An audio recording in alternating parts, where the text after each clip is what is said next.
The Acts of the Apostles by Ellen G. White.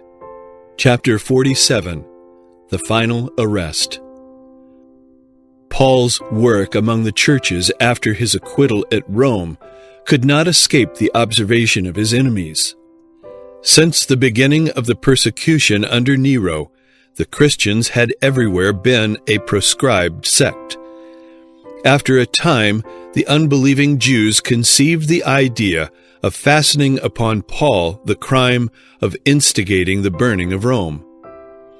Not one of them thought for a moment that he was guilty, but they knew that such a charge, made with the faintest show of plausibility, would seal his doom. Through their efforts, Paul was again arrested and hurried away to his final imprisonment.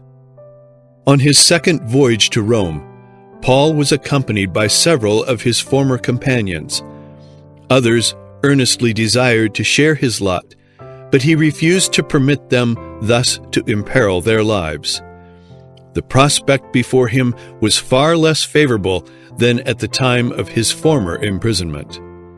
The persecution under Nero had greatly lessened the number of Christians in Rome. Thousands had been martyred for their faith. Many had left the city, and those who remained were greatly depressed and intimidated. Upon his arrival at Rome, Paul was placed in a gloomy dungeon, there to remain until his course should be finished. Accused of instigating one of the basest and most terrible of crimes against the city and the nation, he was the object of universal execration. The few friends who had shared the burdens of the apostle now began to leave him, some by desertion and others on missions to the various churches. Phygellus and Hermogenes were the first to go. Then Demas, dismayed by the thickening clouds of difficulty and danger, forsook the persecuted apostle. Crescens was sent by Paul to the churches of Galatia, Titus to Dalmatia, Tychicus to Ephesus. Writing to Timothy of this experience, Paul said, "Only Luke is with me." 2 Timothy 4, verse 11. Never had the apostle needed the ministrations of his brethren as now. Enfeebled as he was by age, toil, and infirmities, and confined in the damp, dark vaults of a Roman prison. The services of Luke, the beloved disciple and faithful friend, were a great comfort to Paul and enabled him to communicate with his brethren and the world without.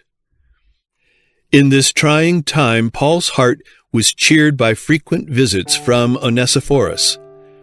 This warm-hearted Ephesian did all in his power to lighten the burden of the apostle's imprisonment. His beloved teacher was in bonds for the truth's sake, while he himself went free, and he spared himself no effort to make Paul's lot more bearable.